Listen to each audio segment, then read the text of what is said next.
It's nice to see so many here. It's 12 o'clock and we'll be starting with Ulf, who is going to tell us why we occupy Riksbanken, central bank. At 13 o'clock, Regina Lund will be here and talk. And that's the program. Yeah, I think Ulf has to speak for himself. Thank you.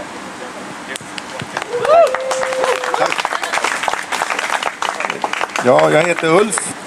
Tack för att jag fick komma. Why are we occupying the Riksbank, the national bank? The national bank is the way out of the crisis. We challenge the bankers' control over the national bank and over our future. We challenge the neoliberals' holy principle that the market is always right. We challenge the foundations of national economic policy.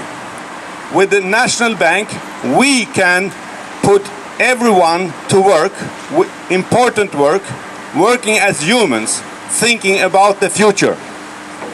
Today, the national bank is in the service of banks for a monetary system where life is making money, but life is to make money for quick satisfaction, like animals, not knowing any future. The national banks let the banks create money. 97% of the money is created by the banks. The banks decide where the money goes, where society goes. The banks look for greatest profit. They know that the people guarantee their risk. They direct the money to buying assets, thereby creating demand. Demand push up prices and create bubbles. Money is pulled out of production. The national economy is made into a pyramid game. The financial debt for bubbles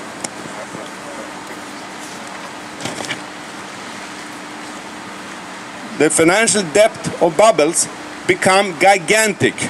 Year 2006, the financial system was 40 times world gross domestic product.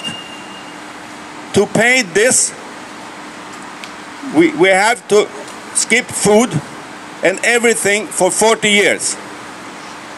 The financial system is bankrupt. Anything can trigger a collapse. When bubbles burst, the debt is left. The banks unload their failed debt on the people. They threaten to close the cash machines if they don't get our money.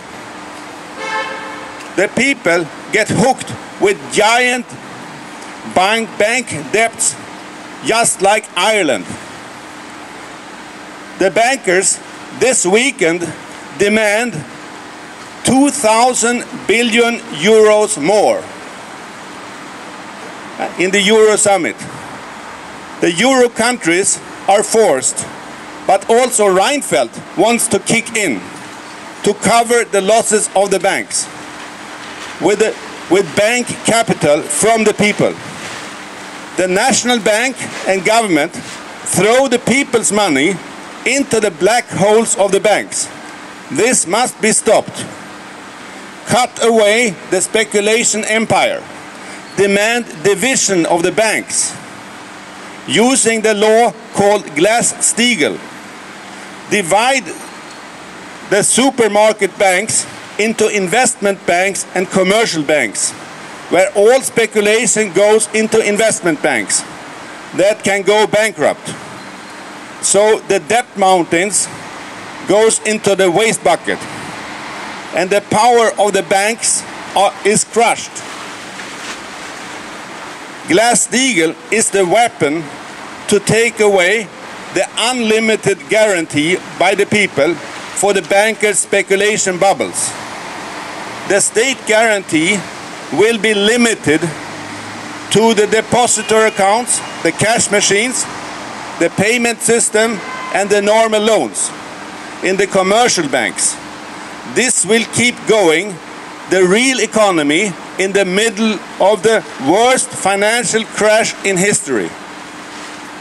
This will stop the bailout of the banks, so we can bail out the people. This will stop the power of the banks to order cuts and privatizations. We must use our power to take back the National Bank into the service of the people.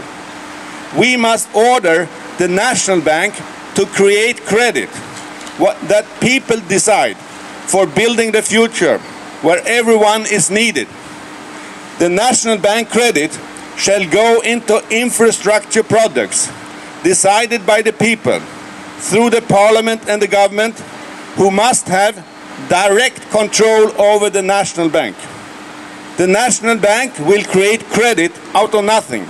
So we out of nothing can build houses, roads, railways, hospitals, decided by the people.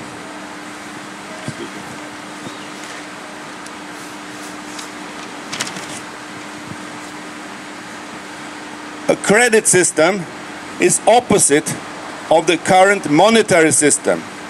All new credit from the National Bank will have a counterpart in the real economy, in real roads, in magnetic levitated railroads, houses. There will be no more financial monetary bubbles, no more creation of money by banks. Credit is debt, measuring how much we think about the future. By creating credit, we pay our debt to our ancestors by building the future for our children. The work of our ancestors, we will make immortal. We will make ourselves immortal when we build the future for our kids. Thank you.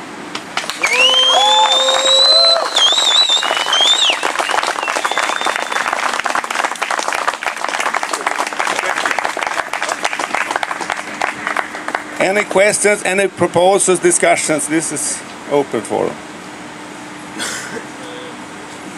Can you tell us a bit more about how the other banks are owning the National Bank? Yeah. Actually, the National Bank over there, the big house, is owned by the Parliament.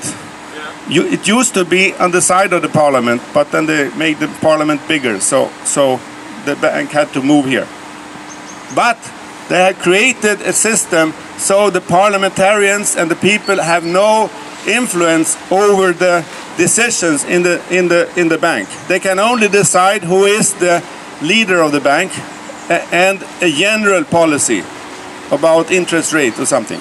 But if everything else has to be decided in the banks, so it is independent of the people. But the independence is not real, because the independence is to the market. They all have to follow the market. When there is an attack by hedge funds on our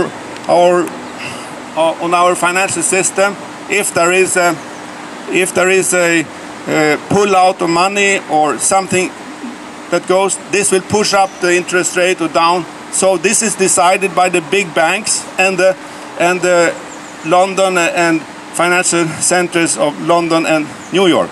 So the independence is not real. It's a dependence on the market, and so in reality it is not independent, but it's only independent from the people.